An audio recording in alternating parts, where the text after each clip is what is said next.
everybody. Welcome back to my workshop and welcome back to my garage. In this video, what we're going to be doing is going over the neck, getting it to this point right here. As you can see, the neck's pretty much all done. I've got the profile sorted on the back, got that to where I want it to be. I've got the headstock veneer glued on for the second time, as you'll see in the video where I messed up the first time doing it. But I got it glued on a second time. I got the tuner holes drilled, ready to go there. The nut slot is good. I've fitted my nut in there. It looks good. It fits in there really well. The fretboard's been polished up to 3000 grit, so it's nice and smooth. It's got a really nice flame to it. Frets are installed. The fret ends are dressed a little bit. They're not the final dressing, but they're enough to where I'm not going to cut my hand or anything holding on to it. And like I said, I've got the profile sorted out on the back. Thinned it down just a little bit more. Gave it more of that 60 slim taper profile to it. So I'm really happy with the way the neck's coming along so far. So let's get rolling with the video and see how we got to this point. So off camera, I've done a little bit of work on the headstock and the headstock veneer. What I've done is I've got basically my headstock veneer cut out, pretty close to shape. And then for my access, my truss rod access, what I did is I just took the piece out of the center and cut that out. Then what I did is I lined this in some ebony. That's going to offset it just a little bit. And then this piece, I put a couple pieces of ebony veneer on the bottom. That way it raises it up just a little bit and it'll give it some dimension. And then when the time comes, I'm going to bevel the edges on this just a little bit. So I'm getting ready to glue this onto the headstock now so I can go ahead and finish my headstock shape, get my tuners cut out, and get ready to fret the neck. So what I've done is I've drilled a couple index pins at the top. This is the material that's going to be cut off when I finalize my headstock shape on this. That way that's going to keep this veneer from moving around when it's glued. So let's get rolling and get this glued on. All right, so we're ready to glue the veneer onto the headstock. What I've done is I've went ahead and I've got my index pins installed, as you can see. I've went ahead and I've traced the outline of where my cover is going to be. That way I can make sure to keep that clear glue when I'm doing the glue up. That way there's not as much squeeze out into that area. And I've drawn the line where the back of the nut's going to be. That way I can control the access points where I put all my glue. And what we're going to do is we're just going to glue this down with Tite Bond. I've got my clamps ready, so we're good to go there. Let's just get some glue spread on here and get it glued up.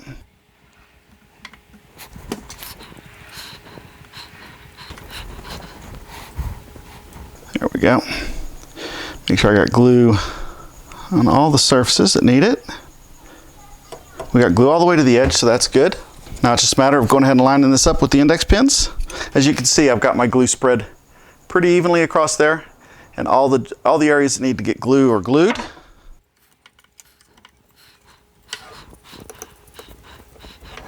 Now it's just time to clamp it up.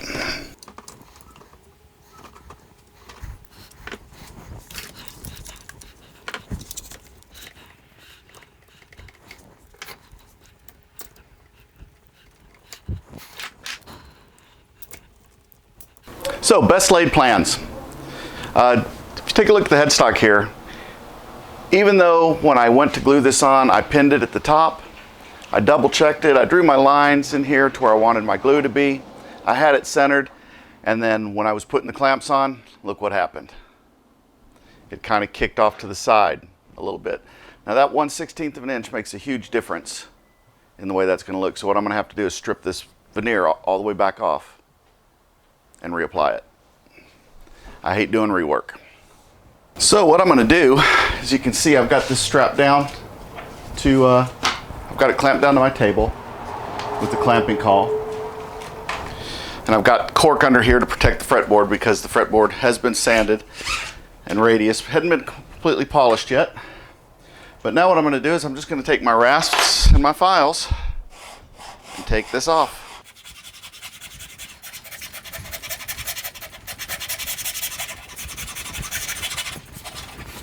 There are probably faster ways to do this.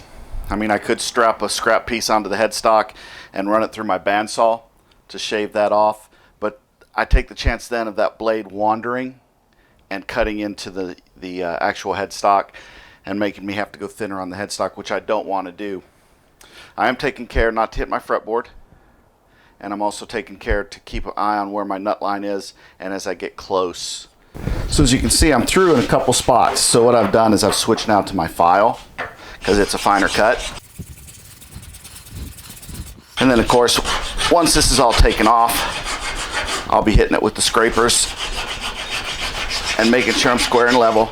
I'm trying to keep it as flat on the headstock here as possible.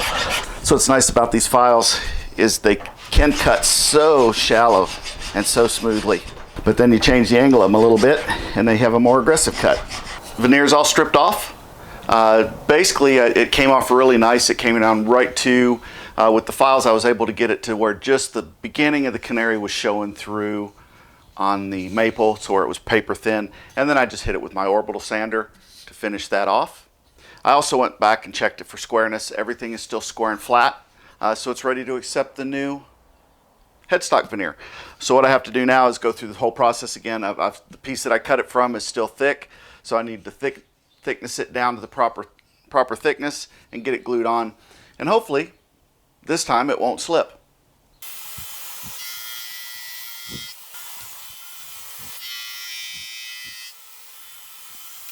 All right, got this thickness down now to 2 millimeters, and the binding came out real, or the little bit of binding I put on the inside of the ebony binding, sanded down really smooth with that. So now all I need to do is cut the head plate shape back out of this close to what it's supposed to be, and we'll look at getting it glued onto the neck. I've got the new headstock plate thickness down and cut pretty much to shape. There's about maybe a 1/16 of an inch all the way around that's going to hang over when I do the glue up on this. So we're getting ready to glue this down now, and hopefully it'll go better than the last time. And I'm just using tight bond on this, and I've got my line drawn out on the headstock here where my access cover is going to be, and you can see I've got it spaced now to where the spacing on the side should be exactly the same, and hopefully it won't slip this time when I put it on. So let's go ahead and get this glued on. And I'm just using tight bond for this. And as before, I want to stay away from the actual area where the nut's going to sit. I'll keep that clean because I don't want glue sitting there and raising that spot up, because I've got it just to about to the depth I need it right now. Spread this glue out. And again, we want some squeeze out. That way we know that it's got a good glue joint all the way around. But you don't want excessive squeeze out, because that's just a waste of glue and more mess to clean up. There we go. What I'm going to do is I'm going to go ahead and set my nut on there where it's supposed to be, where I want it. And now what I'm going to do is just a pinch of salt. A few grains of salt in there is going to keep that from moving around as much. I need to turn this around so I can get access to it the way I need it.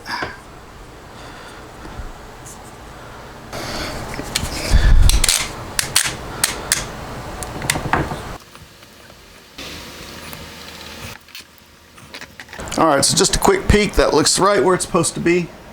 This time it didn't move at all during the glue up, and let's hope everything is good now. We'll get this, I'm gonna let this dry a good few hours before I take the clamps off, but then we'll be ready for the next step. So looks like a successful glue up. So now that I've got my headstock veneer on, and I know how thick my headstock is, I'm able to get my tuners on order. I went ahead and got those. My headstock is right where I want it to be. It's just over 15 millimeters thick. It's about 15.5, which is perfect. That way, by the time I get through with final sanding, I'll be right about that 15 millimeter point for the thickness of the headstock. So what I'm going to do now is I'm going to go ahead and take the template, put it on the peg head, and go ahead and get my tuner hole locations marked, and we'll get those drilled out. And what I'll do to mark these locations is I'll set my template in place where it needs to be. Center that up. And that way I can just take this brad point bit,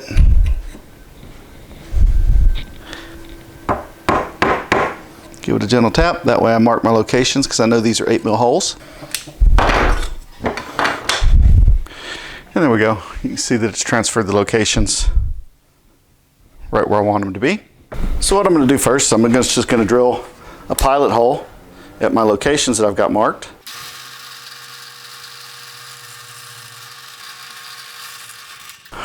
All right, now with my pilot holes drilled, what I can do now is use my brad point bit. I'm going to drill these holes to 10 mil. So what I'll do is I'll drill with my 10 millimeter bit about halfway through the headstock, and then I'll flip it over and drill from the other side using the same pilot hole, and that way it meets up in the middle and it'll drop that plug out, and I don't get any tear out on either side of my headstock. And let's go ahead and drill these through.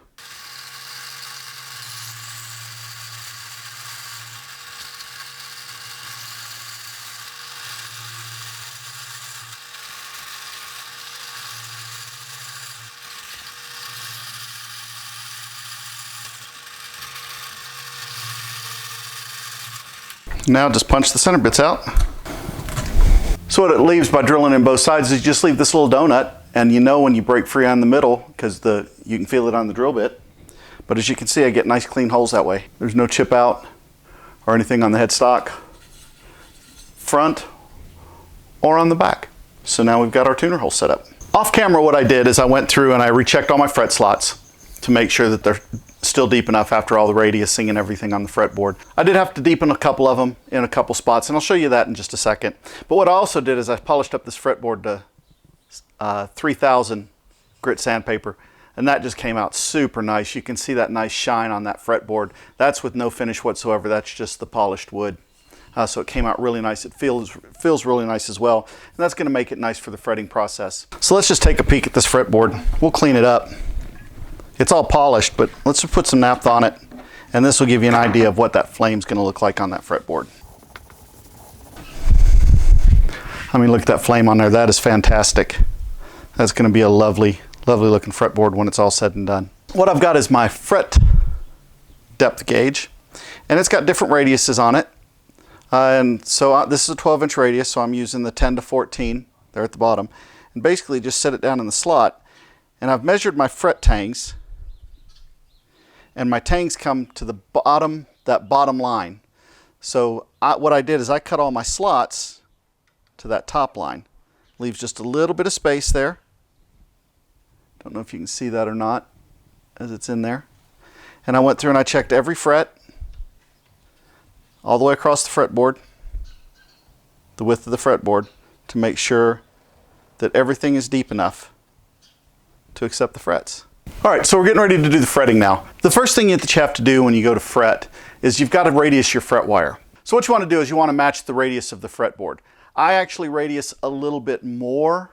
That way it's a little bit more of a bend in the fret wire than it is in the fretboard. That way when it pushes down in, it seats nicely. But you definitely want to have it at least the radius of the fretboard and not too much beyond. I'll show you what I've got here, and you can see it's not that bad at all.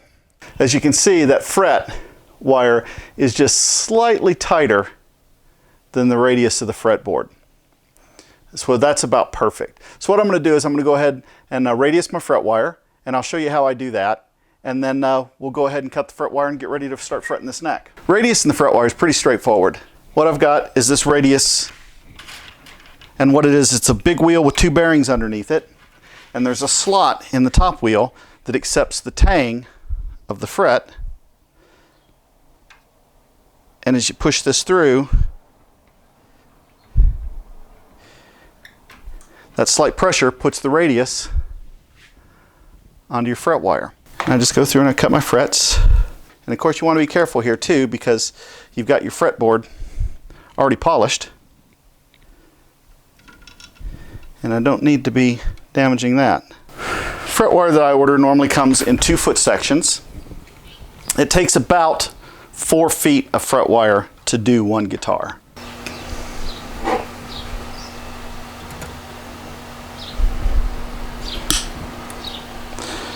There we go, there's my frets cut.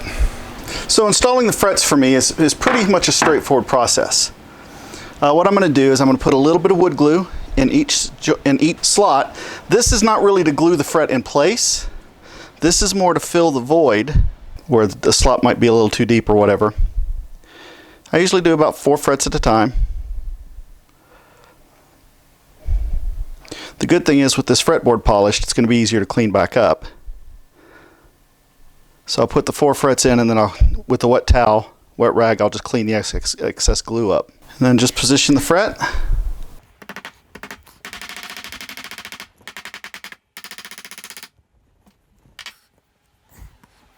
And you start at the edge. Basically, you seat the edges in, and then tap in from the middle. And what that does is that pushes the as that pushes the fret in, it spreads out the barbs. Also, by doing only 4 frets at a time, this is going to let me take a good look at the frets that I have installed, make sure they're good. That way if I end up having to redo a fret, I know it rather early and I can do it before the glue starts to dry. There we go, see if you can see that. Those are set in there really nice. So I'm going to go ahead and bring you back in a little bit once they get closer to being done. So there we have it, all the frets installed.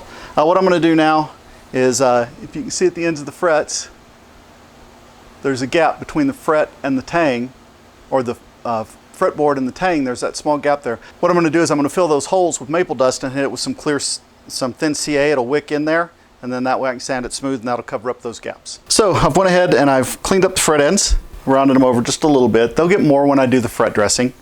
But the fret job came out very well. As I'm looking down, there's really no high frets that I see, you know, that aren't properly seated. So that's good. And then what I like to do is I like to just go ahead, just to get an idea of kind of how the fret job is as a prelim. I'm not doing a level crown and polish yet, but I'm just going through and checking them with my fret rocker. A little high. There.